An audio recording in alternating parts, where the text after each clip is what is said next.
of all times to learn how to identify your inner choice, now is that time, because no one can take that from you. No one can strip that from you. If you learn your inner yes, your inner no, if you learn your inner signals when it comes to making choices and decisions, it doesn't matter what the government says. It doesn't matter what your family says. It doesn't matter what your friends say. It doesn't matter. You will always be able to identify your inner choices, and no one can take that from you. And that is real sovereignty.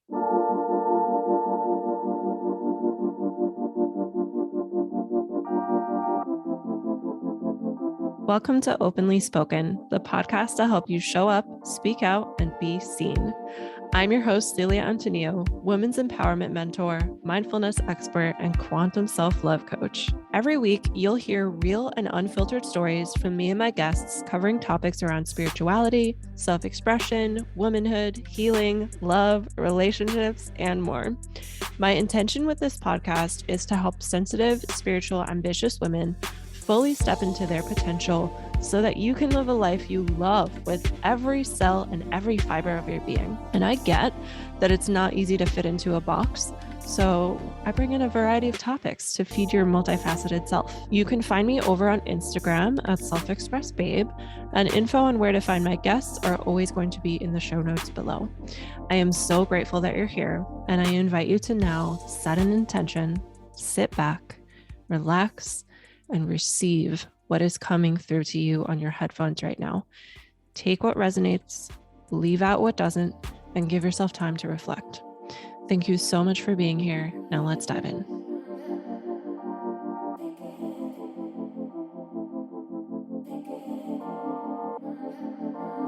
Hello. Welcome to Openly Spoken. I am so humbled and grateful and excited to share this episode with you. This was one of those conversations that I honestly didn't want to end. It was like talking to a soul sister, and I really am excited to share this with you. My guest today, her name is Hayley Winter, and Hayley is an evidence-based tarot coach, educator, and the creator of the tarot coaching method. She's a fellow proud nerd, and she's passionate about intuitive development and bridging the worlds of science and spirituality. She's currently getting her PhD in consciousness and contemplative neuroscience. And in this episode, we talked about escaping the matrix and status quo, going through an awakening, going through this void phase where you don't know who you are or what you're doing or what's next, being brave enough to be there.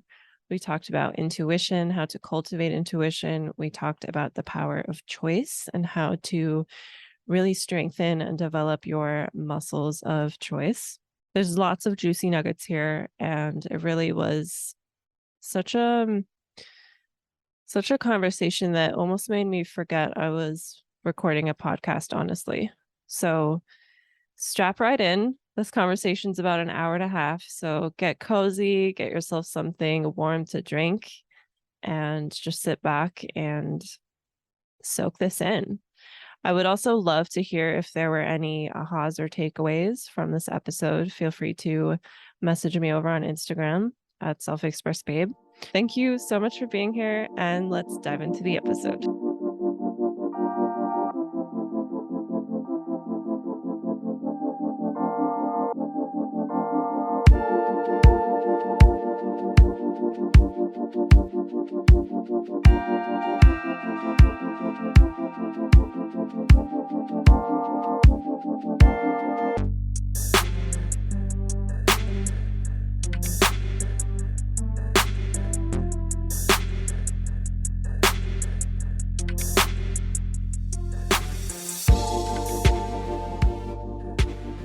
Amazing. We're recording. We're trusting the moment. We're trusting the moment. Welcome, Hayley, to Openly Spoken. I am so happy to have you here. Finally, this day is upon us. Yes. Thank you so much for having me. I'm so excited to be here finally. Yeah, you're so welcome. Let's start out by giving an intro about who you are and what is true for you right now in this present moment. Love it. Well, I am Hayley Winter. I am an evidence-based tarot coach and I teach and certify other tarot coaches in my methodology. And I teach people how to use my methodology to coach themselves, and I coach clients too. So that's really who I am. That's what I do. I'm big on intuitive development. That's really the cornerstone of everything that I do, all of the science and the psychology behind everything that I teach and everything that I share with my clients is based on building and cultivating intuition, which I believe is one of our biggest superpowers Mm. as conscious beings. Yeah. And as far as what's coming up for me right now, I think with so much chaos, I guess a little bit of a preface to this is I am closing out my Saturn return right now. So Ooh. for anyone who's into astrology, it's what the Saturn return is. If you're not into astrology, just think about it as a quarter life crisis. And it's coming to a close for me at this point, and it's really kind of reached a peak in recent times. And I think the biggest thing for me is learning to be with it all Mm. and learning to, kind of like we were talking about before we hit record, Yeah. learning to be able to contribute still and create still and show up still for others, even when I feel like I don't have everything together, and really kind of shedding these conditioned layers of perfectionism and feeling like, I need to be a certain way or look a certain way, or my life needs to be a certain way in order for my contribution and presence to be valuable. Mm-hmm. And I think that's been a really huge lesson for me in recent days, weeks, Mm-hmm. months. And it's definitely a process. I wouldn't say that I'm in a place where I'm, super comfortable with it and I've mastered the lesson. It's kind of like every day, there's a little test that's like, are you still willing to show up in a way that is a little messy? Yeah. Yeah. Yeah. So that's the medicine of the moment for me. I love that. That's very beautiful. Thank you. Yeah, there's what's that line from like high school? I'm thinking of like a particular emo song. It's like there's beauty in the breakdown. You know what I mean? Like any early to mid 2000s fellow emos out Uh-huh. there, you're gonna know what I'm talking about. But that's it's what it feels like. Who's the band? Oh my gosh, I don't remember. I think the song I'm thinking of is by My head is just like breakdown. it's it's I can't remember the name of the band. Oh my gosh. Of course I'm gonna remember it as soon as we stop recording, but it's honestly, if you Google the lyric, something will come up. Something's gotta come up. But it Yeah. was definitely like 2007 emo era music. Oh my gosh. The Yeah. good times. Mm-hmm. That is beautiful though. And like you said, we were talking about it before we hit record, that like there are all these different facets of life. And there's so many like pieces where it's like we have to get messy in order to get the medicine, to get the lesson, to step into our power, to grow Mhm. as people, because there's lessons there. Yeah. Yeah. And it's huge for intuitive development as well, Mm. which of course is my bread and butter. And at this point, for me, it's just a lifestyle practice to look at everything I can as intuitive development practice. Mm. And what I'm really finding through all of this Saturn return chaos and the tower moments is intuition really gets built the strongest in the messy moments, like the moments Mm. where you have no choice but to surrender and trust because you can't see 2 feet in front of you. That's when your intuition really starts to bulk. And so it's been a relief, I have to say. And I remember in past times in my life where intuition was not a skill that I had cultivated. And I didn't even know what it was. I was very conditioned to trust everyone but me. I really Mm. suffered a lot in the messy moments and in the breakdowns because I didn't have that trust. And I was desperate to find some, relief or reassurance from anyone outside of me. But of course, that can only do so much. Yeah. And I'm finding that even though now, in a lot of ways, what I've been going through is, well, I hate to compare, but it's, I don't want to say more challenging, but it's challenging on a new level Mm-hmm. compared to what I've gone through in the past. And in certain cases, it's less tormenting now. I suffer Mm-hmm. less in the hard moments because I have learned to develop my intuition and because I've learned to have that trust in myself and in life, even when things get messy. And that makes a huge difference. Like, suffering is optional, hardship is not. Curveballs are not. Mm-hmm. We all have to learn lessons in this life, and some of them are rough. But the suffering through it doesn't have to be a part of the experience. And that's been so healing for me to learn. And I really don't think without the skill of intuition and this self trust that I've developed, I'd be able to navigate through the things that I've been going through, Mm-hmm. especially not without just suffering immensely. Yeah. I love that you separate the hardship and the suffering, Mm-hmm. because I think it's really important to look at how, like, external, yes, things might be like this, like one Mm-hmm. way, but how you react is essentially always going to be your choice. Exactly. Mm-hmm. Exactly. And, this is something that comes up a lot for me in the world of tarot because the way that I practice and the way that I teach my clients and my students to work with tarot is very different than mainstream tarot practice. And I always say, with tarot coaching, we don't look to the cards for answers. Mm-hmm. We look to the cards, A, for more questions, the right questions specifically, and B, as mirrors to reflect the answers that we already have. And Mm-hmm.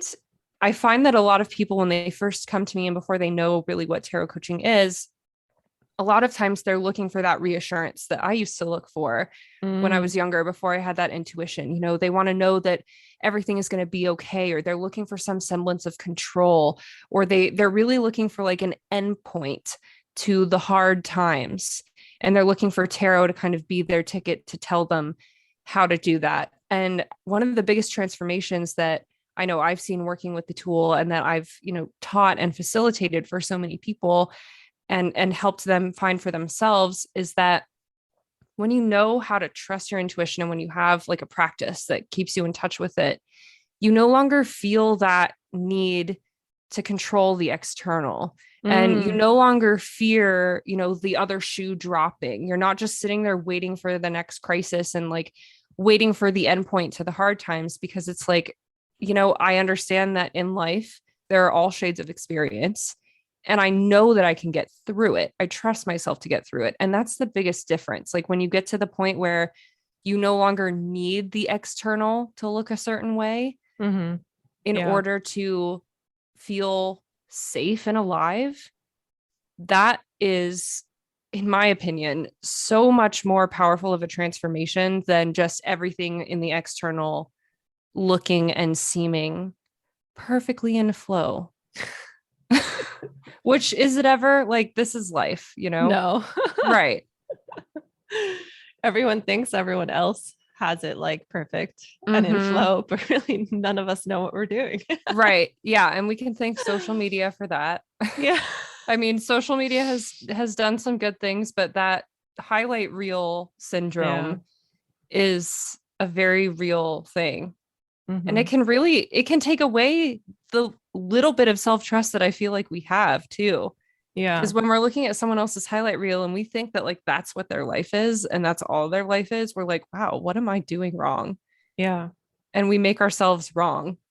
And then we feel Yeah. like we can only show up in certain parts of ourselves, only certain shades of ourselves are acceptable and valuable.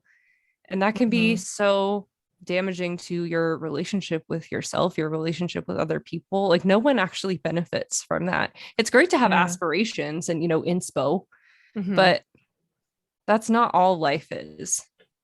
Exactly. That's why I think it's so important for self-worth to Mm-hmm. realize that all of us are here holding all the things. we have highlight moments, yes, but we Mhm. also have moments where we're ugly crying, Mhm. moments where we're in pain, moments where just now I opened my door and I got a notice from my landlord that my rent is increasing. And I'm like, fuck. Oh boy.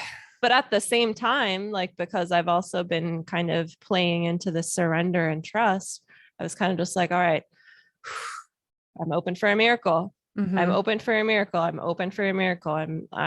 Something is going to happen. I'm open Mhm. to the miracle, and I like forgive this and whatever I'm making it mean. Like you said, the separation between like, oh, this is a hard thing and Mhm. suffering. Like, I don't have to suffer. I don't have to be like, oh, this number is my enemy now. Yes. I love what you just said about what you're making it mean, Mm, because that is everything. And I don't yeah. feel like it gets talked about enough. And in the world of tarot and tarot coaching, this is this has so much to do with it. And it's one of the best things about working with tarot, in my opinion, is because when we work with the cards, which reflect to us the different shades of the human experience, Mm-hmm. we really start to understand that there are infinite perspectives that we could take about any given situation, any given context. And one of the things that causes us to suffer is clinging to a particular perspective and really narrowing ourselves down to think that something is only one way or it means only one thing. And this is something I work on a lot with clients. And it's really, coaching based too, coaching psychology. Like, what else could this mean? Mm-hmm. And really allowing yourself to expand and look at things from different ways. It's so liberating to Yeah. understand that, like, it doesn't just mean this one catastrophic thing that maybe our lizard brain brought up at first glance. There are other opportunities. And when we can ground into an alternative perspective or an expanded perspective, we open up new possibilities for Mm-hmm. what can be created out of that situation. Possibilities that wouldn't have been there had we remained with just one limiting perspective. Mm-hmm. And that is true inner power, I think. Mm-hmm. I agree.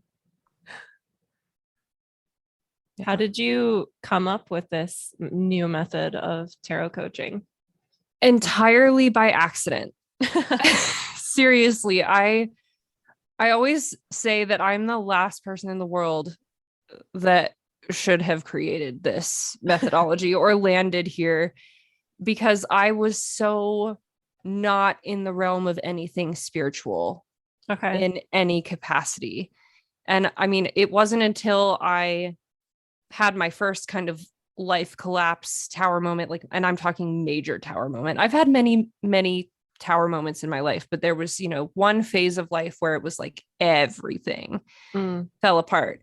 And that I consider to be my awakening experience, because that's kind of when my perspective started to broaden. yeah. But it wasn't until then. And by this point, I was already, all the way through my undergraduate degree, all the way through my first uh, master's degree, and in a career that I didn't love as a therapist. And I was very, very staunchly rooted in the science camp. And Mm, I specialized in cognitive neuroscience. I was very, 3D reality oriented. mm-hmm. And the institutions that I went to were very much the same way. My schools, it was all very not inclusive of the spiritual realm in any capacity. I didn't understand it. I didn't have any interest in it. I didn't have any personal experience with it. It was not in my world. Mm-hmm. And when my life fell apart, it just so happened that at that exact time, the tarot literally just fell into my life. It was such a weird series of events. It was actually my bridal shower, and we were doing like a boho theme. We had like crystals and stuff, really just for the aesthetic. And my best friend planned it all. She's like very vibey and she makes beautiful setups. And so she had planned this whole thing. And kind of on a whim, I was like, you know what would be fun as just an activity? Let's hire a tarot reader. I knew nothing about it aside from what I had seen on TV. Yeah. And of course, that portrayal is very, very different than the reality. But I was like, that sounds like fun. So I hired a girl I went to high school with who, just had a tarot deck and she read out of the book. And, that was my first experience with tarot. And I remember when she laid the cards out, I don't remember anything that she said to me. Zero. But I remember all of a sudden I started, I say hearing, but it's not like hearing with my ears, internally Mm, hearing like an with your inner soul. voice. Yes. And I just, Okay. I knew things. And Mm, I call it getting downloads, which I know is a phrase that's really common in the spiritual community. And at the time I did not know this, but that's hmm what I said, because that's what it felt like. I looked hmm at these images and all of a sudden I was knowing things and hearing things in my mind, and I was getting clarity on things. And again, it had nothing to do with what, the girl I had hired to read tarot for me was saying. Yeah. I don't even think I listened to her because there was so much going on in my inner space. And I was like, what is happening here? And that unlocked an insatiable curiosity in Mm, me. And, as an academic, as someone with a very strong research background, I just did what I knew how to do. And I went back to school and I got a mm, second master's degree, and I brought the tarot to class. Literally every single paper I wrote in that second master's degree program was about the tarot. And I studied it from all different lenses, and it's in the field of psychology because that's my field. okay. And I went deep. I went wide. I mean, I took it like eco psychology, the psychology of our connection with the earth, and, Mm, transpersonal level. But I also went like very minute and into the mind. I took it, somatic in my somatic psychology classes, every hmm lens that I could. And I basically got 3 degrees in one because I specialized in 3 separate things, because I'm a glutton for punishment, I guess. And I just really love reading that much, apparently, and writing. And so it's at this point, I've written thousands of pages. And at this time, also, I was leaving my career as a therapist, which my body was no longer supporting. I mm, was kind of in and out of the hospital at this time with my genetic condition, and I couldn't go to the office anymore, but I still really wanted to work with people. hmm So I got my coaching certification at the same time through my university. And so this was another lens that I brought the tarot to. Yeah. And because I was really new to tarot myself, I didn't have a lot of, conditioning or education on the traditional way of working with tarot. So Mm, I really, started from the ground up with basically no exposure. And I just started exploring what had happened to me when I looked at these cards. And I started, learning how asking questions, just like we do in coaching, and working with the tarot as a tool to access different layers of consciousness could really create incredible insights, but also tangible transformation in mm, life. And it was really just, over time, over that 2, 3 years of getting my second master's degree, the methodology was just, it was born. It was a slow process, and a lot of exploration, a lot of personal trial and error. I remember when I got my first tarot deck, I was like shaking because I was so scared, because I had such little exposure. I was like, what if I pull a bad card? Is it a bad yeah. omen? Mm, I had so much fear. But by the time I was on the other side of that program, I was like, where was this all my life? Like, I wish I had had this. Like, teen me would have benefited so much from this. Early 20s me, like, yeah.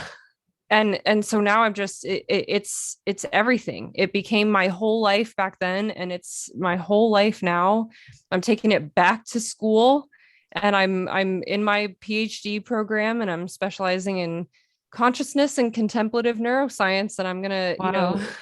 be exploring like the brain aspects of this, and, which areas of our brain light up when we work with this, the neuroscience of intuition, all of it. So I, Mhm. the nerdiness just has no end with me, and I'm taking it even deeper. I But love it. yeah, that's the short story long of how Yeah. tarot coaching was born.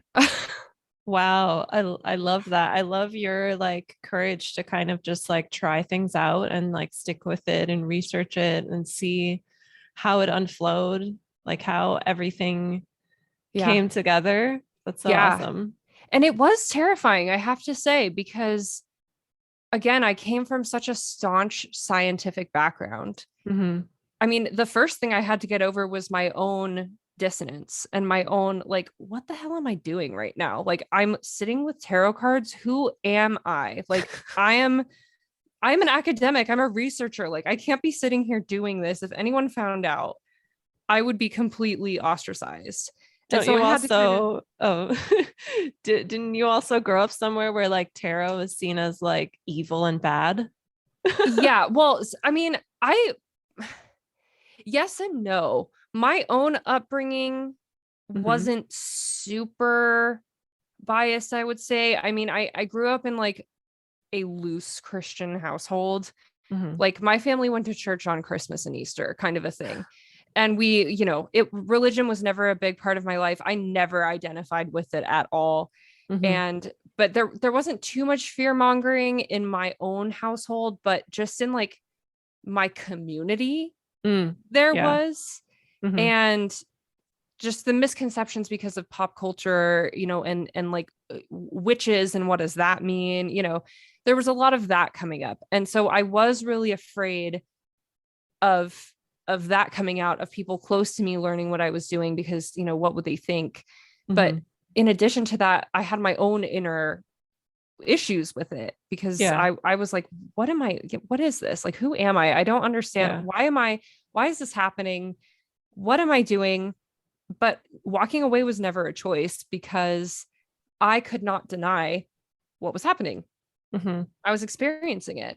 And, Yeah. firsthand experience is up there on the hierarchy of things that lead us to believe, right? So Hmm. I couldn't deny the experience I was having in my mind. And I had to understand. And that's really been like my driving force in life, is this need to understand, which is in a lot of ways antithetical to where I've ended up, in that ability to just trust Yeah.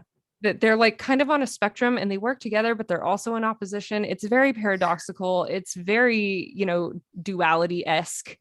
Um, but I had to really come to terms with my own curiosity about this tool that to me seemed like it had no place in my world.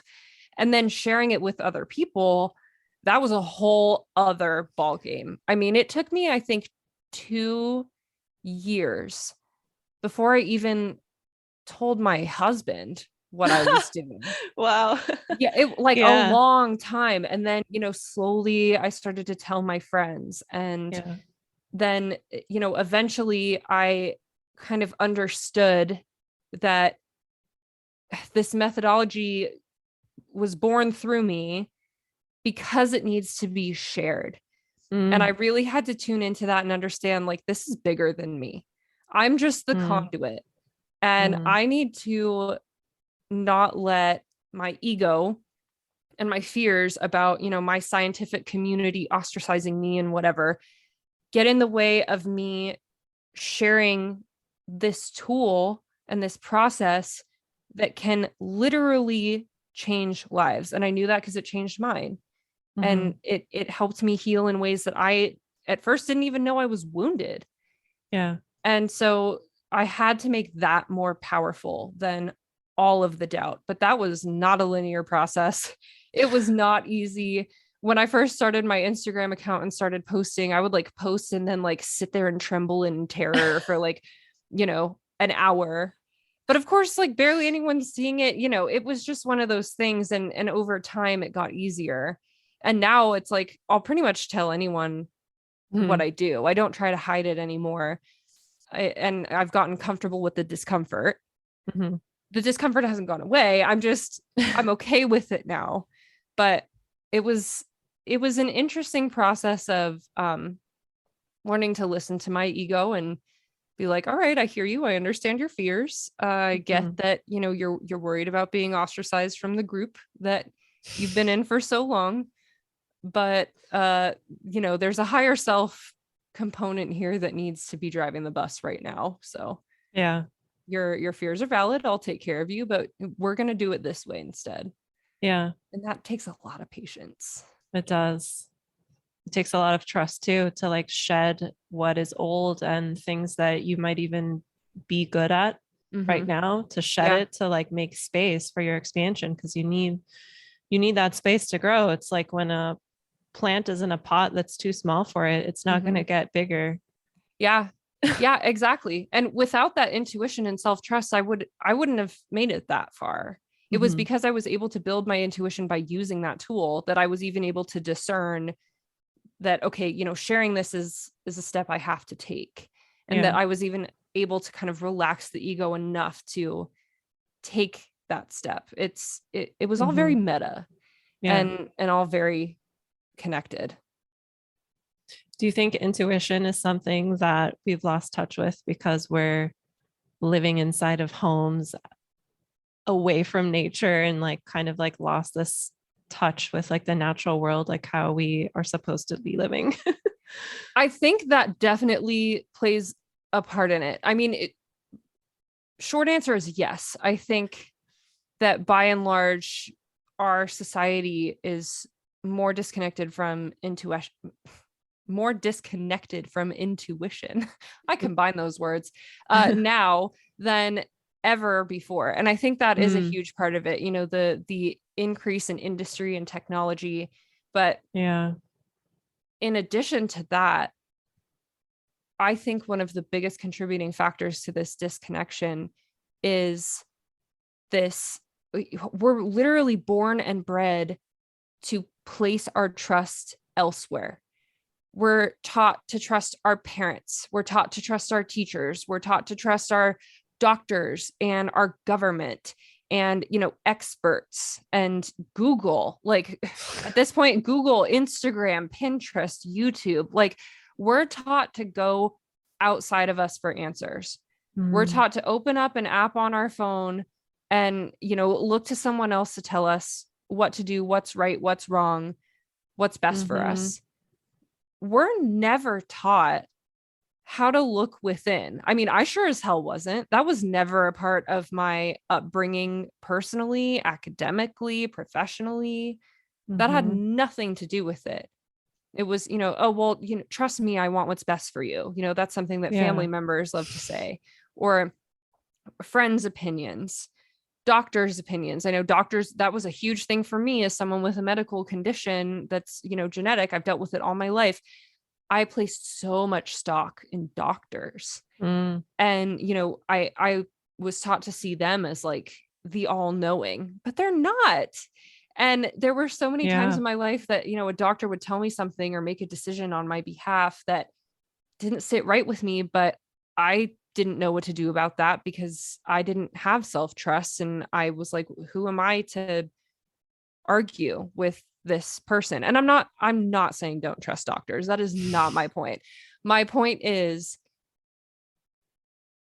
expert advice and other people's opinions are only as helpful as our ability to discern their value to us. Yeah. And sometimes we can be given excellent advice, but we have to know if it truly is right for us. And that knowing, that's the intuition. And Hmm. that's what we were never taught. That's the skill we never learned. Hmm. And I think for me at least, that was the biggest part of it, was just being taught to trust literally anyone but me. Hmm. And that's what made me so desperate when I was younger, when times were hard, to like seek relief anywhere Mm, I could. Like someone reassure me, someone tell me that this is going to be okay. Because I didn't have any inner musculature mm, energetically or in my mind to support me, yeah. because I had placed all of my stock, all of my trust in others' hands. Mm. And it was massively to my detriment. And that's why when my big life collapse happened, that's why every single part of my life fell away. Yeah. It all Because had to die. right, exactly, because it wasn't me. It had Yeah. nothing to do with me. Everything that fell away from me, which was pretty much everything that I had, was something that was in my life as a result of decisions made by other people for Mm, me, or by me, but based on what I thought I should do based on things other people had said to me, or who I thought I was based on what other people had said to me. mm-hmm. And when I was left with nothing, that was the first time that it was kind of like I was in that void. It was quiet enough for me to start to discern that inner voice and get those downloads. And I really met myself for the first time Mm, in the smoke and rubble of my old life. And I really, it was profound when I realized, like, I I don't know who I am. mm, I don't know what I want. I don't know what I love. I don't know what I care about. I don't know what I believe. I don't know anything anymore. And it feels like literally being reborn. And you have to just start over and learn from nothing. It's like learning how to walk again and learning how to crawl. And I mean, seriously, like it I can't explain how much it felt like I had just stepped out of some kind of womb yeah. and just like stumbling through like a baby deer who, isn't stable on their legs yet. Like that's exactly what it felt like. But it was so hard in Yeah. so many ways, but I'm so grateful that it happened. Mm-hmm. And I had to make a lot of tough decisions. And that's kind of a disclaimer I like to give people when they want to come and work with tarot coaching, is like, you've got to be ready to learn some truths. Mm, When you discern your intuition and you discern your inner voice, yeah. you, you've got to be ready and willing to listen and take action. And you can be gentle with yourself, but it's the kind of thing when you build that skill of intuition, when you unlock that voice and you strengthen it, you can't ignore it. And if you do, shit happens. Like, the universe has its ways. And that's when the tower moments happen. It's like when you've Mm-hmm. been maybe not listening for long enough, life will throw a feather, then a brick, then a truck at you until you listen. You can get That's hit by so as true. many trucks as you want, but it's gonna, it'll keep coming up. But like I had to leave a career. That was one of the first things I learned. And that was one of the first things to go, was my career. And it was like, people were like, are you insane? Like, you just spent how much money getting this degree? How many years? Like, I lived for half of my degree in another country, and I woke up multiple times a week at like 2, 3, 4 a.m. for class. And it was on Zoom, but we met live. Mm-hmm. And so I put in all this effort. I did an internship, all of that for this career. And then I walked away. Like, really, that was a hard pill to swallow. um and one of those things, like looking at the student debt that I accrued Oh, for that career, I yeah. was like, I'm gonna walk away from this right now. Okay, cool, sounds good. I mean, now that I know that this isn't for me, I can't ignore it. Yeah. And my body made sure that my body laid me out and was like, if you're gonna keep pushing it, guess what, I'm gonna force you to stop. Mm-hmm. And but through that process, I also learned it doesn't have to be that dramatic. Like, you don't have to get laid out by the universe to make the tough decisions. But that's, again, going back to the disclaimer that I give people. Like, you got to be willing, once you hear your inner Mm-hmm. truth, you've got to be willing to listen and do something about it, or the message is just going to keep coming through louder and louder and louder and louder. Yeah. And it's all in your power, but you have to make hard choices. Mm-hmm. I totally resonate with everything that you've said. And I want to first acknowledge your courage to be able to be, first of all, in the void, and also to like know what choice you want and to make that choice, even though it goes against all of society's expectations. Like I went through the same thing, like what I studied now, I'm not doing it right Right. now. And it's very hard to be like, I worked so hard for this and now I'm just going to walk away from it. But you can't ignore that you're unhappy. And when you can be comfortable with making the choices that you know are right for you, and then also be comfortable with like those choices leading you to being in a space where you're just like, I don't know who I am. I don't know what steps to take, but it's not what I did before. That space is so scary. And so many people avoid that space their whole life. And I think that's really like a huge part about why there's so much suffering on this planet. Totally. But it's endorsed by it is endorsed. Every system that's in place. Of course. Numb out with alcohol, watch TV, like food, anything. Like just look at anything about the way that our lives are set up and the systems that are in place are set up. Like they're here to keep us complacent. They're here to keep us. I mean, I say stuck because, from my vantage point, that's what it feels like. But when you're there, you don't even know. Like they're here to keep us asleep is really what it is. Yeah, it's like you're a zombie on autopilot. And once you have this moment of like things falling away, if you're brave enough to like face it instead of numb out, you kind of escape the matrix a bit. Totally. Yeah. And it's wild. I don't know if you went through something similar, but I went through like a drastic pendulum swing when I had my awakening moment in this void space. I could not watch TV anymore. All of the sudden I could not tolerate like most foods that I had been eating. I would get physically sick, and I literally, kind of TMI, but this was diagnosed as part of my genetic condition, but then it went away about a year and a half later. But every year for a year and a half, I woke up in the morning vomiting. And doctors were like scratching their heads like, well, we can't identify a food that's causing it. Your blood work is all fine. This must just be, a part of your condition, which they know very little about. And, they were like, not sure what to do for you. And throughout that entire void space, this was happening. And then when I started to move out of it, it stopped. But it was just so wild that it was like, I couldn't tolerate any media anymore. I couldn't listen to the same music I used to listen to. Like I could not do it.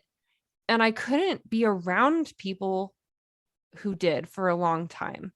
Like, people in my life, family and friends, people that I love very dearly who, live their lives in a way where they kind of go through the status quo during the day. They come home, they watch TV all night, they're drinking alcohol or, whatever it is they're doing. Then they go to sleep and they do it all again. I was like, I can't even be around you right now. It was so triggering to me because I was seeing it in this new way.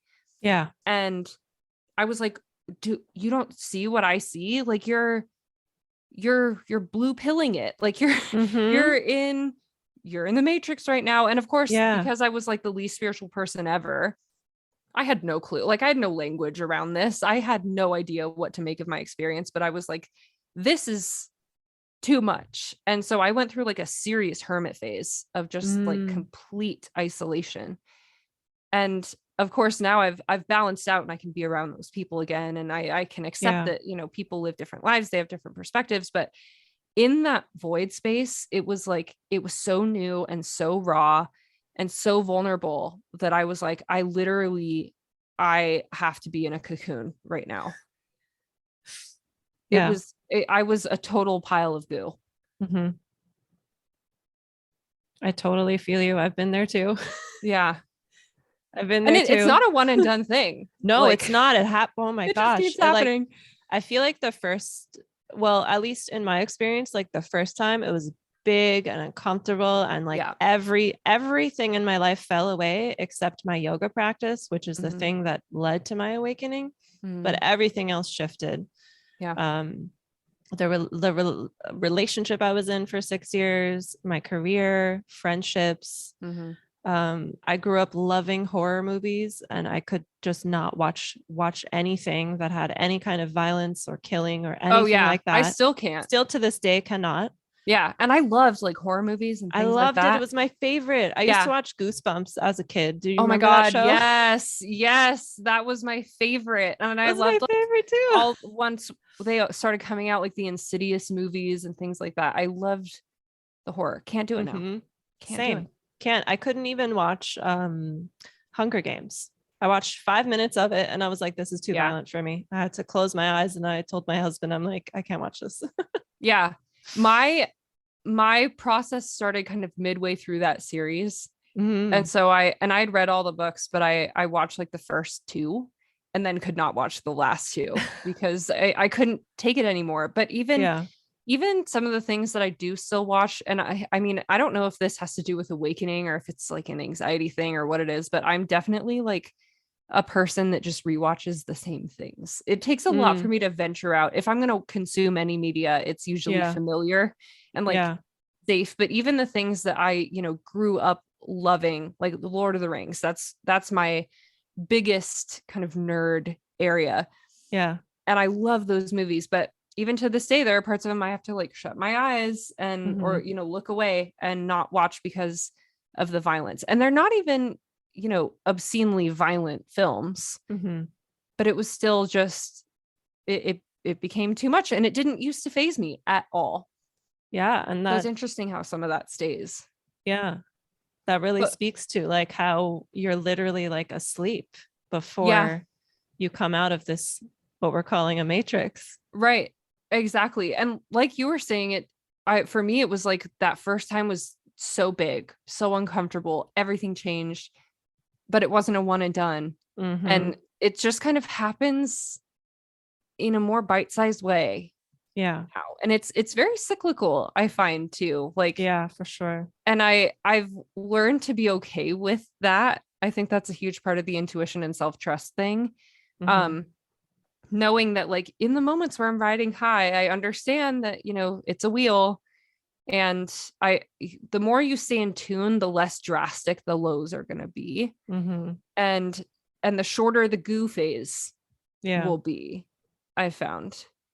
But the goo phases still happen. Yeah. By goo phase, maybe I should give some context. Whenever a caterpillar goes into a cocoon, they like melt into a pile of goo Ah. before becoming a butterfly and leaving the cocoon. So that's what I mean by goo phase. It's when we Yeah. cocoon and we dissolve. And it still happens. Like I don't think anyone gets so awakened that they never goo out Mm-hmm. anymore. Yeah, for sure. And I think what's my favorite part of the journey, and you can probably relate because you're studious like I am as well, is like once you go through this awakening, there's almost an not almost there's an endless stream of like things you can learn and where you can expand. Mm-hmm. And it like just opens up this like portal of endless knowledge where, like when the pandemic happened, for example, and we were stuck inside and everyone was like, I'm so bored, I'm going to make a TikTok. I'm just like, how can you be bored? Okay. And honestly, I get a lot of like hate for this sometimes, but that first little bit of lockdown, I was like, thank you. Like now I can read this ever growing book list that has been Yeah. sitting here on my side table for months, like Mm-hmm. it. But yeah, absolutely. And honestly, I think this is one of the most fun ways to build your intuition is following curiosity. Curiosity is Mm. one of the voices of intuition. And once you go through this awakening, and if you're listening to this, I'm assuming that you have experienced that. Maybe I shouldn't assume, but it's probably available to you if you're listening to this podcast right now. Yeah, But maybe it'll happen while they're listening to this. maybe it will. That would be rad. Please let me know if that Right. happens. But once that happens, like you said, there's that infinite stream of new things to explore and learn about, Mm-hmm. and following what sparks your curiosity. That's how I started building my intuition. That's how I found tarot. Mm-hmm. And following that as deep as it could go. And I mean, not everyone, it doesn't look the same for everyone. Like tarot became my thing. I lived it, I breathed it, I ate and slept tarot. It was everything. A lot of people don't go through things that way. You know, they toe dip Mhm. into a lot of different pools, which is awesome. And I still do that to an extent, but I definitely went hard with the tarot. And that is how that was like the first time I heard my intuition was Mm. like, huh, get a tarot reader. And then I look at the cards and I start hearing these downloads and I'm like, what the fuck just happened to me? And that curiosity, like that was like flame turned into a full bonfire in Mhm. terms of curiosity. And it was following that that even, you know, showed me what my intuition was and then built it. Mhm. And that's it's just such a fun thing and a great antidote to boredom also. Yeah. Like, what are you curious about? Like, what are you interested in? And just letting yourself like follow the breadcrumbs, which when you're in the void, that's exactly what you do. You Yeah. follow breadcrumbs because that's all there is. One step at a time. You don't even see the trail. You just see the one right there, like right Yeah. in front of you. Wow, that's a beautiful metaphor. It's honestly when I think about, and I do think very symbolically, especially since working with the tarot, but when I remember back on that void period, I literally imagine myself like in a dark, barren forest that has been burned to the ground, Mm. literally picking up breadcrumbs. Like that's the image that I see because that's what it feels like. But those Yeah. breadcrumbs are intuition. Mm. And curiosity is a fantastic gateway, especially if you're an anxious person like me. Yeah. And one of the biggest things for me throughout this whole process, and one of the biggest things that I teach and guide people through is discerning anxiety from intuition. Because a lot of times anxiety pretends it's intuition and it Mhm. tells you that something's very, very wrong and you just know it. And the truth is, they're very different experiences, but we're never taught that. So, how do we know? But if you tend to have a proclivity towards anxiety, curiosity is a great place to start when Mm. building your intuition because it's not threatening. Mm. It's exciting, it's fun, it's expansive, and it's just about interest. And it's, you know, it's low risk, high reward, and it is your inner voice talking to you. So I just I can't say enough about curiosity. I think again that's another superpower of ours. It's a flavor of intuition, but Mhm. it's one of the most beautiful things about being alive. Mhm. Do you want to speak to another flavor or voice of intuition? Because now you have me so curious. Yeah. Oh, let's see. Well, another one that I like to talk about a lot is choice Mm. and the power of choice. And I think choice, just like intuition, is one of our top superpowers. And it's really what makes us human is our ability to choose Mhm. because a lot of other living beings can't choose the way we do. And if they do choose, it's very instinctual Yeah. rather than, you know, the result of intentional thought.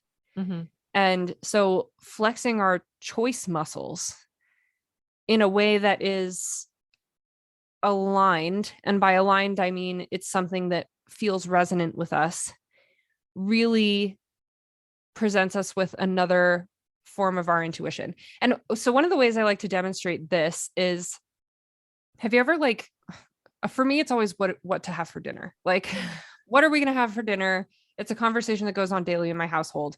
And Same. And I'm always like, how do yeah, people adult? Because this has to be easier. right. But it never gets easier. And so often we literally resort to flipping a coin. But you know how when you flip a coin before you know what it is, you all of a sudden know what you want it to be? Or like when you get the answer of the coin flip and like you're either, you know, kind of stoked or bummed. Yeah. Like Yeah. very rarely does it happen in my experience where I'm truly indifferent. Yeah. And it That's has so true. happened, which is Mhm. fine. Like that's also good information to know like truly either of these choices is good for me. Like that's also good information. But when you flip a coin, most of the time what happens to us is we start to understand what we do want.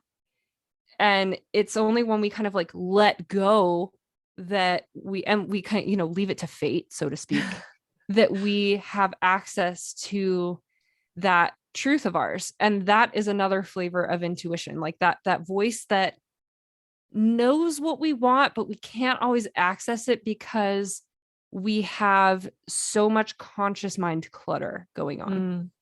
Mm-hmm. And I guess some important context here is to maybe identify where the intuition comes from. And it comes from a lot of places, but it's the voice of our expanded consciousness. So it's not the same as like our active mental chatter. Mm-hmm. And it's not the same as instinct either. It's not lizard brain.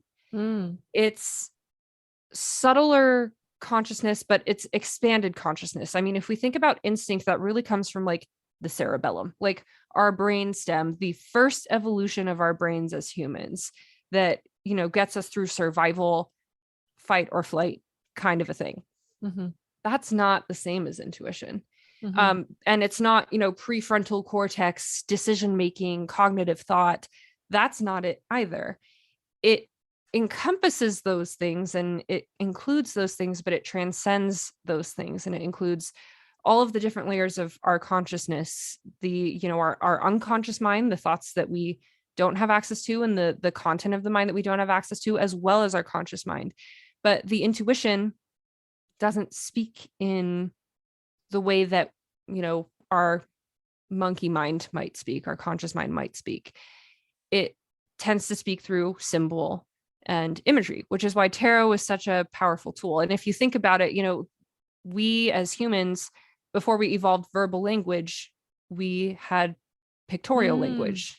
Mm-hmm. And that's how the deeper, more expanded consciousness speaks. Where was I going with this?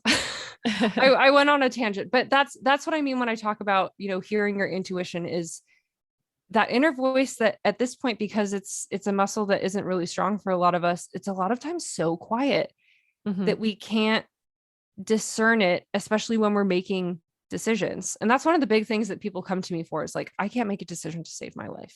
I'm like, oh, I feel you, because that was me, and still is me when it comes to choosing what's for dinner.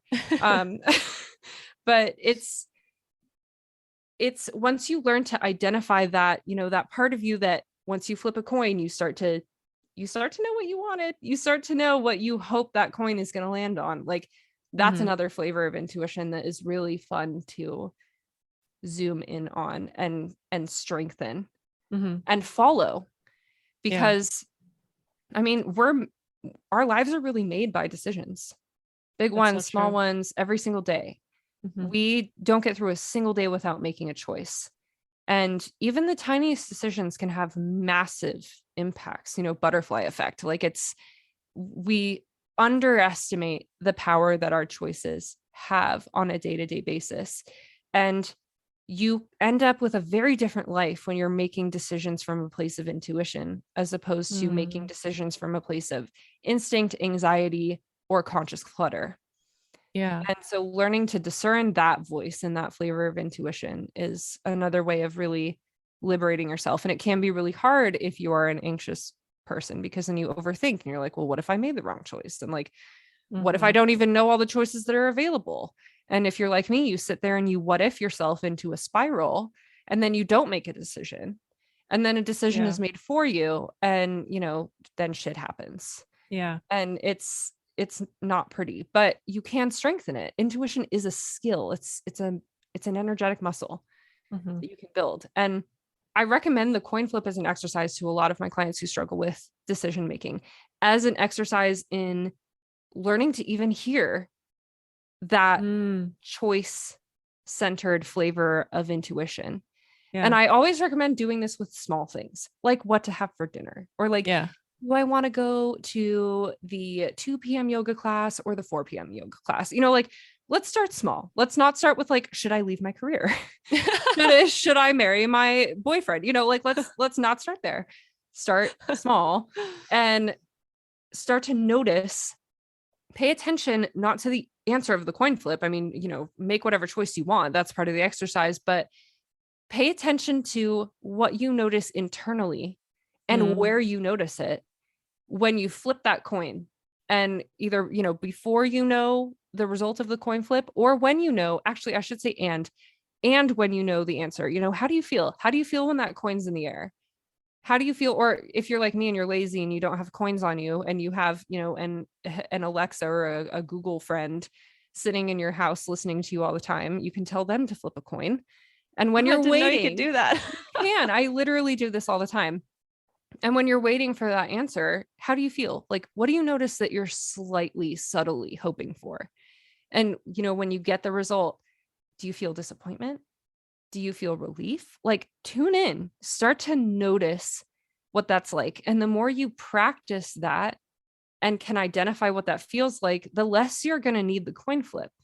And the more you'll just be able to kind of like you can almost like mentally flip a coin at that point. And your body will tell you, or your mind will tell you. And intuition comes through differently for everyone. And really, we have access to a lot of different mechanisms of intuition. For me, it's often very mind-based, but as I've leaned more into grounding into my body, I've developed some more somatic intuition and felt intuition, which is awesome. But pay attention to how it comes through for you, and just notice, what are your responses? And that's how you strengthen it. First by noticing, then by practicing, and then by slowly leaning on those responses without the use of the tool. A pendulum is another great practice mode for this, because pendulums kind of give you yes or no responses based on your body's electrophysiology. And you can start to notice inner sensations that correlate with the pendulum's yes or no. And after some practice, you don't need the pendulum anymore, because you can discern what your yes and your no is just by asking yourself for that inner experience. And that is the choice flavor of intuition. And again, one of our most powerful aspects of intuition as humans. And the life that's available to you when you make choices from that place is just so much more empowered, so much more liberated, so much more sovereign, which is more important now than ever. Yes. In our society. Yes. I know this is a whole other can of topic. worms. Yeah, I know, but it's seriously, of all times to develop this skill, like, yeah, of all times to learn how to identify your inner choice, now is that time, because no one can take that from you. No one can strip that from you. If you learn your inner yes, your inner no, if you learn your inner signals when it comes to making choices and decisions, it doesn't matter what the government says, it doesn't matter what your family says, it doesn't matter what your friends say, it doesn't matter. You will always be able to identify your inner choices, and no one can take that from you. And that is real sovereignty.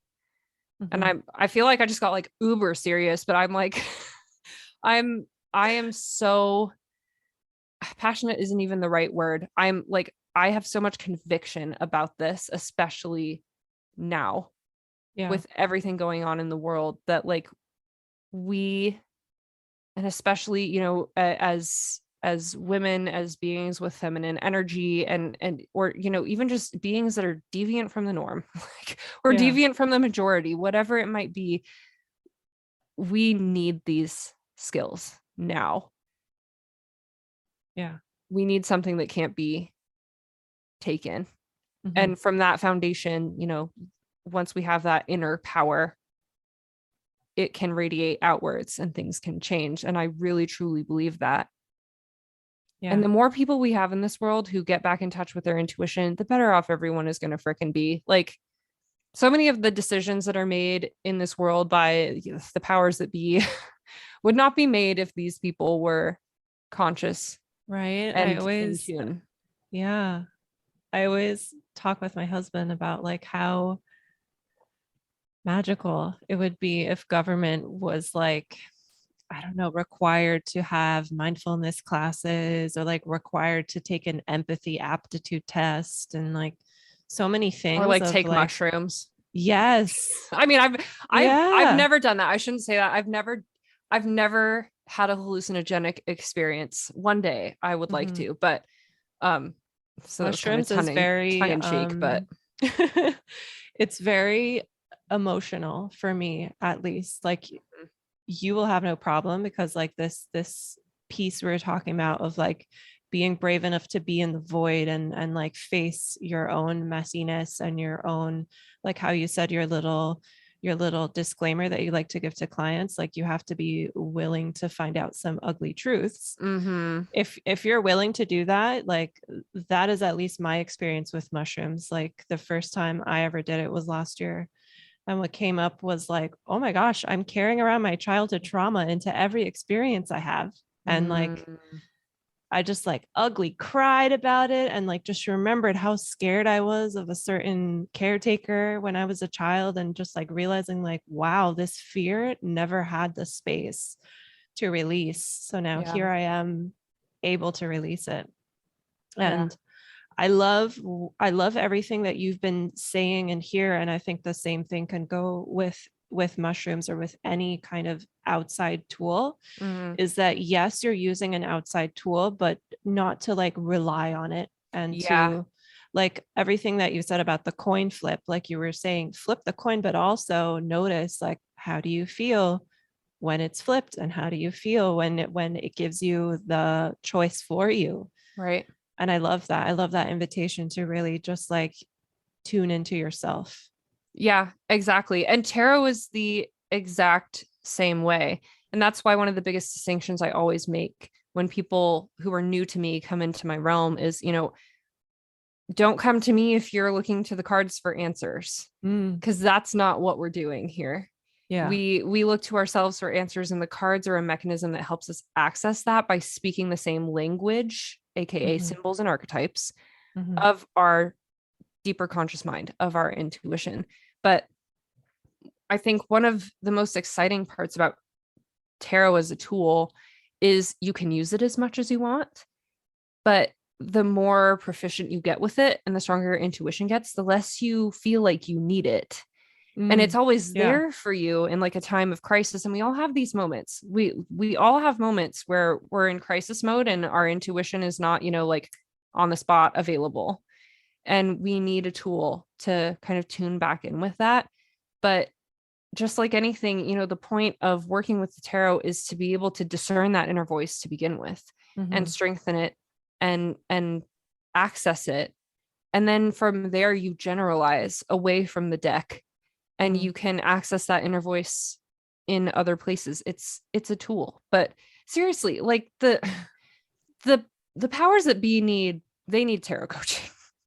They need tarot coaching. They need a mushroom trip. They need some. Yeah. And it's not just because of how they make our lives, but it's also because, like, if they could really get honest about if they are actually happy and fulfilled, Yeah. because they're I can't not. imagine that they, People yeah. who are happy and fulfilled would not govern in the way that they are governing. That's all Right. I have to say. Right. I totally agree. And that's one of the hardest parts I think about like living in the world right now is really having that felt understanding that like things could be so different. Yeah. And it wouldn't even necessarily be like as hard Hmm. as maybe it seems like Mm. it Yeah. would be. Yeah. I almost hate thinking about that because then I just get Yeah. like angry and Hmm. sad and like all these things. Existential dread. Yeah. Yeah. Yeah. Hmm. Yeah. But there's hope. And, I think that's the important part of having that perspective Hmm. is that we can hold space for hope because we can see a different way. Yeah. And that means that we won't give up, as long Exactly. as not everyone ends up resigned. Because what happens is the second we resign ourselves to it, we go back to sleep. Like we just need to Yeah. cope with the day to day. And so Yeah. we numb out again. And Yeah. we watch all the shit TV and we, drink ourselves into oblivion just to forget. And, you know, we just end up right back at square one and nothing ever changes. And there's pain in holding space for hope sometimes. And there's pain in the liminal space of, I'm not where I want to be, or things aren't where I want them to be, but I see how they could be. It doesn't always Yeah. feel good, but it does keep us going. Yeah, that is true. Yeah. It is definitely a huge motivator for my life. Yeah. Well, and I mean, we're literally wired that way. Yeah. We're wired to pursue pleasure and avoid pain. And Yeah, I actually recorded a podcast about that like last week or something. yeah. Well, and you know what? I kind of want to amend that statement. And this has been coming up a lot for me recently, is this distinction between pleasure and peace. Distinction between pleasure and peace. Because pleasure to me has started to kind of shift in what it means. And I still think it's an extremely important part of life as a human. And it's definitely one of our biggest motivators. But if we're driven mostly by pleasure, we're never going to get there, because pleasure is a short-lived experience. It's a dopamine hit. It's something that we need more of. And we pursue pleasure to escape the suffering of not having pleasure. But when we feel peace, there's no pursuit necessary. So I think really, what has been this dynamic of avoiding pain and pursuing pleasure, I think there's a lot of room for that third aspect, which is, being at peace. And peace is possible when we're trying to avoid pain and when we're pursuing pleasure. So it's like, how do we do that? That's been another thing coming up for me lately, taking us full circle to the first question that you asked me. Is like, how do I do both? Yeah. And I've been really leaning into that lately, because pursuit is a part of the human experience, but we will also never arrive. So how do we find peace with the moment now, knowing that there will be pleasure and there will be pain, and there has been pleasure and there has been pain, and that cycle's not going to stop? Like, how can we be at peace with that? And I mean, peace is something that I think all want to see in this world right now, but we can't create it around us if we can't create it within us. And I think that that's a big way that we can all do our part right now, is like, how can I find some peace in a world that seems drained of it at the moment? To me, peace is pleasure. And also, a lot of times they come hand in hand, I think. Yeah. Yeah. And also to me, like the way I see it is like, I've also been on this journey of like pleasure and reconnecting to my body in a different way, and like sexual healing since last year, since September. And the way I see it is just like, there's pleasure in everything. That's how I see it. Like, there's pleasure in when I'm crying because someone left me a mean comment on Instagram. There's pleasure in that. There's pleasure in giving myself that space to just like ugly cry and like feel through what I'm feeling. Yeah. Like I feel like that for me is the piece, is like finding pleasure in all of it. I love that perspective. My Pisces rising is obsessed with that perspective. Like I just think of like how many times in my life have I just been like crying my eyes out in the shower, but like part of me is secretly digging it because I'm like listening to music and I feel like I'm in a music video. Like I love it. And it's painful, but like there's that part of me that's like, oh, this is so deep, like loves the experience. Especially what it's like, it's what's true for you in the moment. And like for me, being self-expressed babe on the internet, like my whole thing is like just expressing whatever is true and making the path of others to also do that same thing, because that's where we get liberated. That's where we can connect to our intuition. That's where we can connect with our choice. That's where we can connect with our curiosity. We're saying, this is what interests me. I want to do this thing. I want to sign up for this class. Yeah. So many beautiful things here. So many. And that also just brought us back full circle when we were talking about, the external and the highlight reel and all of that. And Mhm. it's interesting, something that I've noticed, because social media has been a huge struggle for me personally. Just like even wanting to be on the platform. That's something that I walked really drastically away from during my void experience, and I don't feel like I've ever been able to fully come Mm. back. Mhm. But I have noticed that the more I've made space to be less of a highlight reel on there, the more fulfilling it's been. And I mean, I literally posted an Instagram live a few months ago when I was really in the thick of my health struggles that I've been going through this I year. saw that one. Yeah, yeah. And I'm like, crying on the internet. And I even Yeah. said in the video, I was like, oh my God, I'm crying on the internet. But like that, more people reached out to me after that and felt, Mhm. so connected to that and touched by that. And I think that says a lot about how, all of us are craving more humanity, Yes. especially, in pandemic, post-pandemic, or, if we can even say post-pandemic, but, whatever the situation that we're in, where we've been so disconnected from each other Yeah. that, the highlight reel just hits harder now.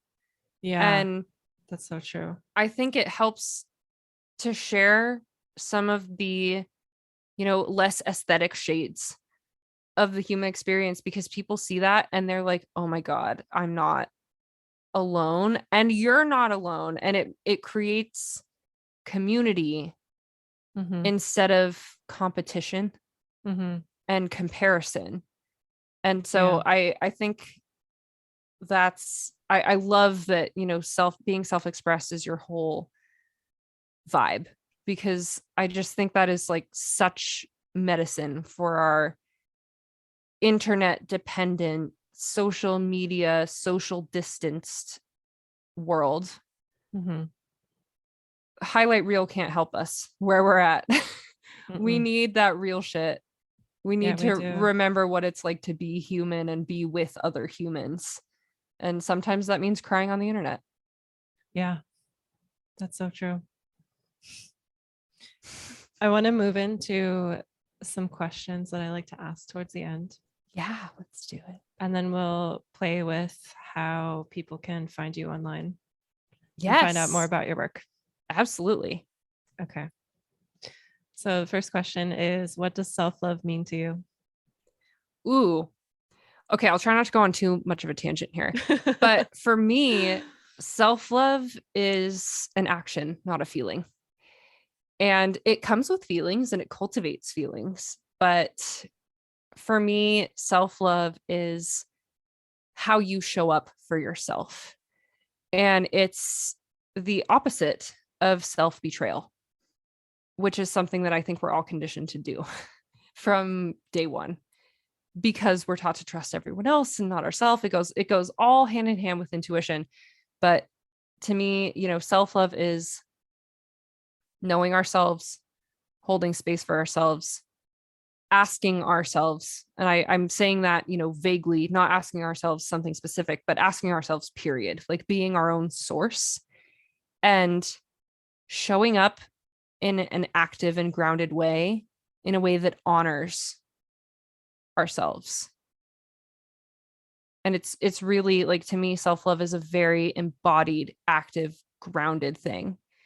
And it creates, those pleasurable feelings and that kind of, warm, fuzzy, I love myself vibe. But I know for me, that was not accessible to me for a very, very long time. And it was only through action Yeah. that that feeling developed.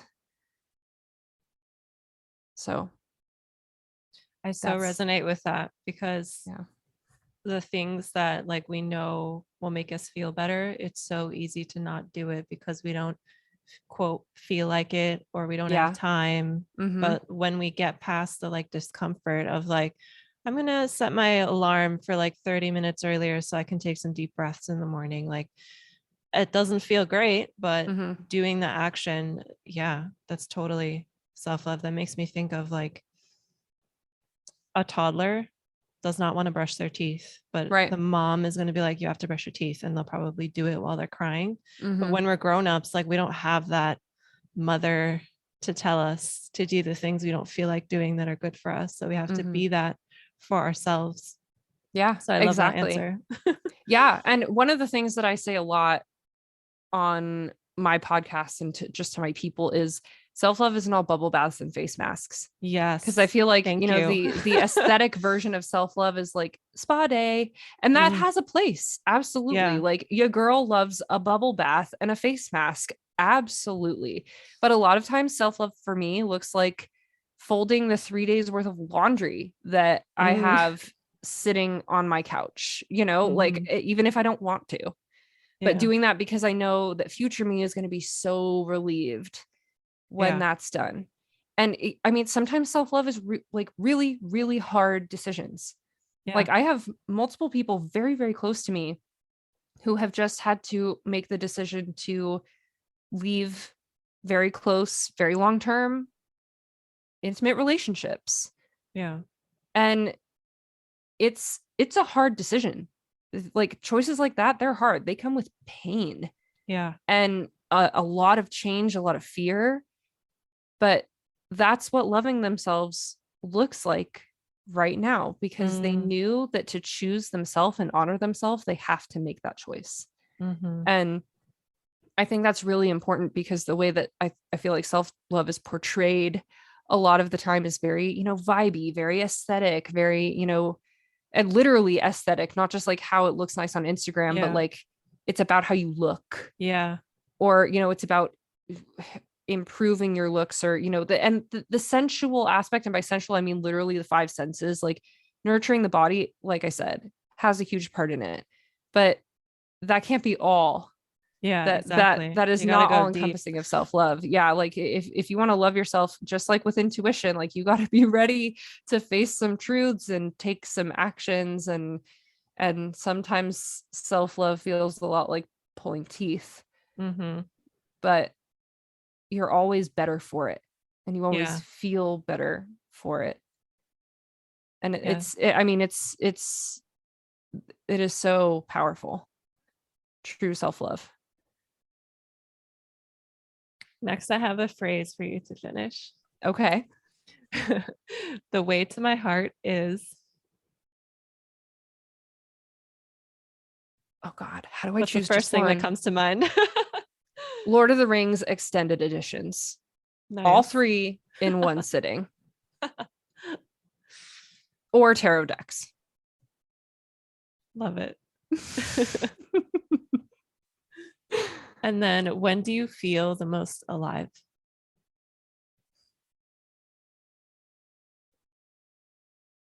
Hmm.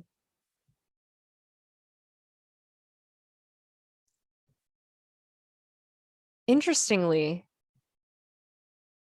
it's when I'm connecting with others. Mm.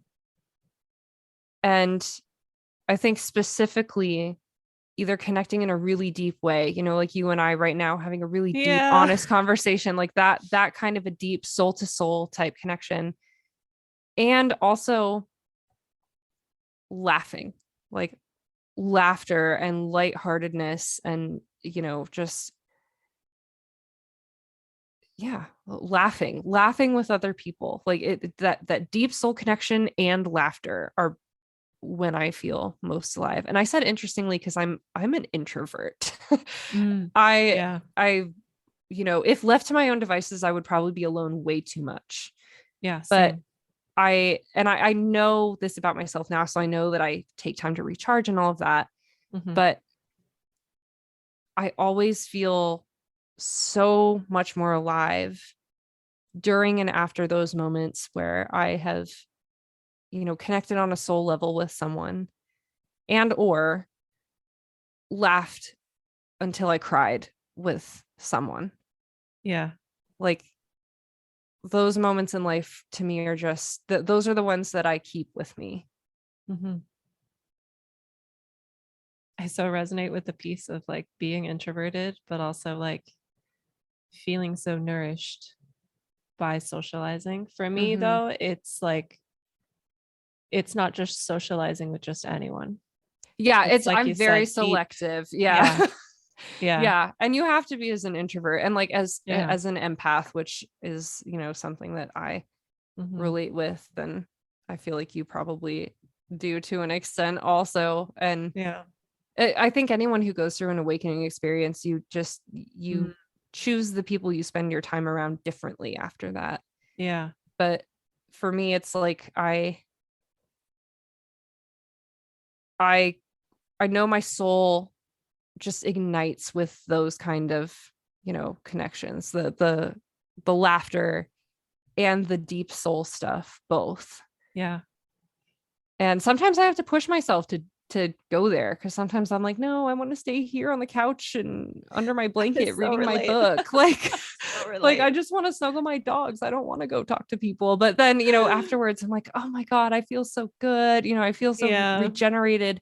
So it's definitely an interesting dichotomy as an introvert, Mhm. but that is definitely when I feel the most alive, especially if it's in nature. Oh, Like yes. You're sitting in, speaking my language. I have a really good friend who owns a hot spring, which is so dope. What? And like she has like a natural stone pool where this hot spring feeds into. You can't go in the actual hot spring because you will die, but it feeds the hot water into this natural stone pool, and it's in the high desert. And we go there sometimes, and it's a great place to watch meteor showers because it's completely in the middle of nowhere. There's no, light Wow. pollution. And I think of so many of the moments that I really feel alive, both in terms of sharing laughter and having deep soul conversations. I've been in that hot tub, under the starry sky, and you just, feel so connected to the cosmos and each other, and that all feeds Mm. into each other. And like you feel the warm water from the heart of the earth and the cold air surrounding you. Mm. And it's like all of the facades that we wear as people just melts in that Yeah. context under those stars and in that water. And you just you laugh from somewhere deep in your belly and connect from somewhere deep in your soul. And it's just, there's nothing like it. Nature plus those types of connections, that to me is creme de la creme of being a human. That was delicious. I like closed my eyes as you were talking and I was just like, yeah, I'm here in the hot tub. I could like feel it in my belly. Oh, yeah. Ah. So good. What is your favorite part about being a woman? Ooh. I saved the juiciest one for last. Yeah. I think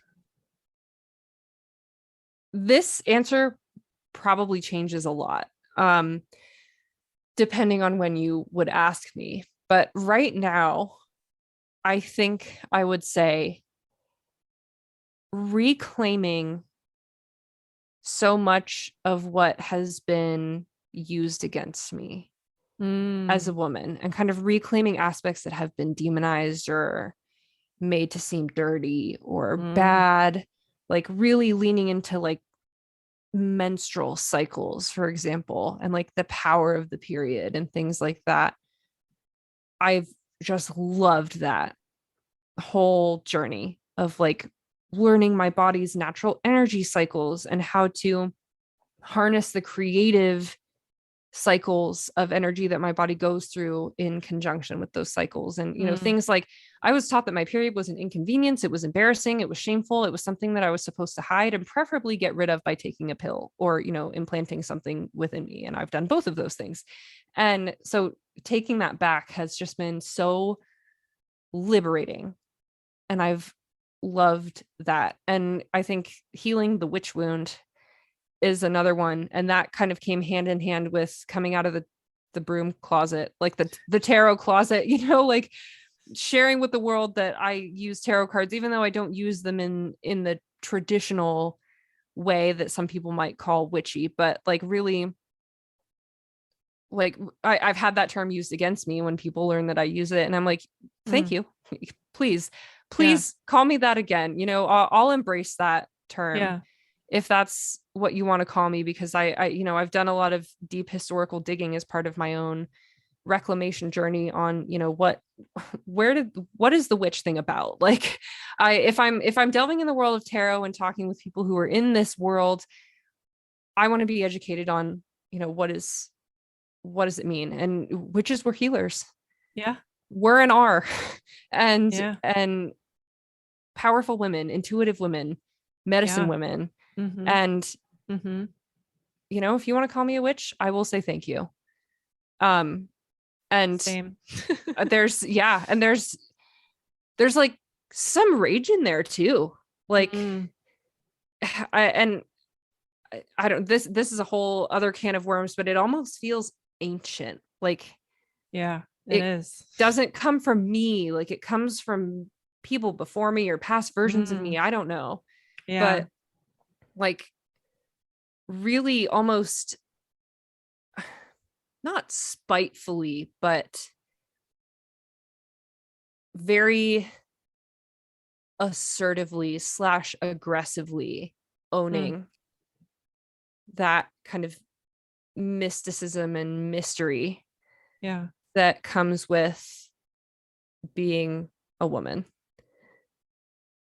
So yeah, that's probably my favorite part, is really reclaiming the parts that I feel like have been demonized or stolen or dirtied Yeah. by society, and embracing them to the fullest just feels so good. I don't know if that was the kind of answer you were looking for, but I love it. I love it. I'm here for it. I resonate with it. I actually wrote down witch wound in my notes because mm-hmm. that's what was coming up for me when you were talking about like how your hand was shaking and like how your Yeah, community was like had these notions of like what tarot and spirituality things are. yeah, that's exactly what it was. Yeah. Yeah. And it is very beautiful that like here we are, we get to have this conversation on the internet and we get to put our creations out there in the world that our grandmothers and great grandmothers and all the women in our lineage didn't have this power to do it. Even my grandmother, like it's wild when you dive into just like recent history of Yeah. like women not being able to have their own credit cards or buy a Yeah. house. Like it's it's wild that that was real and that was like not that long ago. Like people are alive Yeah. today who couldn't vote. Right. Yeah, it's crazy. And I think digging into my ancestry has been another part of this reclamation piece for me too. Recent ancestry, but even, slightly more distant, Mm, like on my mom's side, the women in my family were practicing druids that had to flee Ireland to get away from Catholic persecution and being murdered for their practices. And on yeah. my dad's side, my grandmothers were indigenous and, practicing medicine women and in a tribal situation. And, for among many other travesties, Mhm. they had their identities stripped away, like legally speaking. They were first given papers and then had those papers destroyed, Oh and man. their practices and homeland along with it. And it's like, I feel like that's the source of a lot of the rage too. Like when I said it feels Yeah. ancient, like it almost feels like it comes from them. Mm, And yeah. um yeah, it's so I feel like in a lot of ways I'm reclaiming it for me, but it doesn't just feel like me. I feel like I'm re-owning this for them. That reminds me of something you brought up when we recorded on your podcast. You were talking about quantum entanglement. Mm-hmm. Yeah. Yeah. So when you heal, not only are you healing like whoever follows your path or does your work or comes behind you in your leadership, but you're also Mm-hmm. healing backwards and Right. healing your lineage as well. Yeah. Didn't we talk about like the egg, Yeah, we like the did. the egg Where and the the ovaries, and three, how we're born with the, all of our mm-hmm, eggs, and like, mm-hmm. so in theory, we could trace that back. Yeah. Yeah, Yeah. yeah. Exactly. That concept Exactly. is so mind blowing. It So is. mind blowing. And it makes so much sense. It does, for sure. And For it's sure. but it, and there's something just you can just feel it. Like, again, I know I repeated this twice, but like it feels ancient. Yeah. And a lot of the things that have kind of come forth for me since my awakening and all of that, and especially when it comes to reclaiming like my femininity and my essence as a woman, which I lived in the masculine until my awakening. And then I was like, what is it? What is being a woman? That's when I started to kind of explore all that again. But it really, like, a lot of that drive and a lot of the rage and the power, it doesn't feel like it's coming from me. Like, I'm not doing it on purpose. Yeah. I'm not consciously creating that necessarily.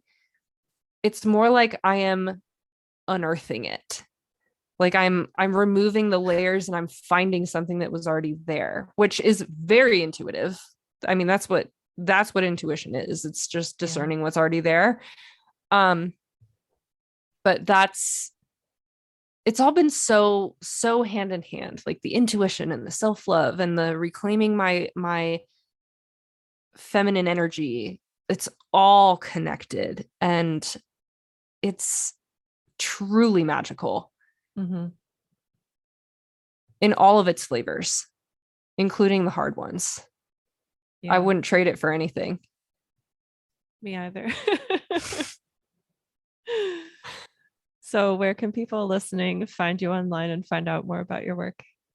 Yes. So I'll say sporadically on Instagram at Alchemy and Archetype. I definitely go through seasons. Sometimes I'm posting a lot. Sometimes I am, in the background doing deep work with myself and my clients and students. But that is a really great place to get in touch with me, and all the content I've created. It's there, and more is always coming. It's just, I'm not an Instagram every day kind of gal. I'll be straight up about that. But I also have my own podcast, which you have been on, which is the Modern Mystics Guide to the Universe. And I love her. She's such a fun place to be, such an amazing corner of the internet where I've, just been able to speak to so many amazing people and connected with so many amazing people like you. And I always love growing the family over there. And that's where you can find me. That's really where I do most of my thing. And then we're also going to pop a little gift from you in the show notes. Can you talk to us about what that is? Yes. So that is my How to Read Tarot Intuitively workshop. And in that workshop, I teach my evidence-based methodology, tried and true. Doesn't matter if you're a seasoned tarot pro or a complete newbie. It is a process that will help you use your intuition to work with the tarot and use tarot to work with your intuition. So it's one of my favorite things to share. And it's the same method that I teach my high level students in my certification program and, my students in my self-paced tarot coaching course. It's the exact same method. And in my opinion, like the juiciest and definitely one of the best parts of everything that I put out there, which is why I like to share it for free, because once you go through this workshop, you can literally use the tarot as a tool to strengthen your intuition starting right now. It doesn't matter how much or how little experience you have, and it can absolutely change your life. So I know I'm biased, but I highly recommend it. It's really great. I love it. So all of the links to find you are in the show notes below. Yes. Thank you so much. I want to keep talking to you, honestly. I know. Well, you're going to be back on my show next week. Yeah. So, Yeah. soon. I'm so excited. Soon. And I've loved this conversation. I'm so grateful for your invitation to bring me into this space. And this is definitely one of those moments that has made me feel so alive. So I'm very grateful for you, grateful for your community here on your show. And this has really been a soul delight. So thank you. Oh, thank you so much.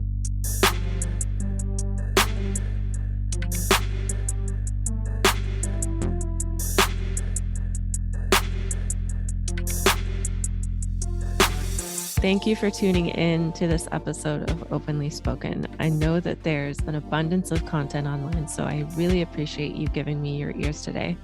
If this episode shifted something for you, please share this with a friend and/or write us a podcast review if you're listening to this on iTunes so that more people can find this.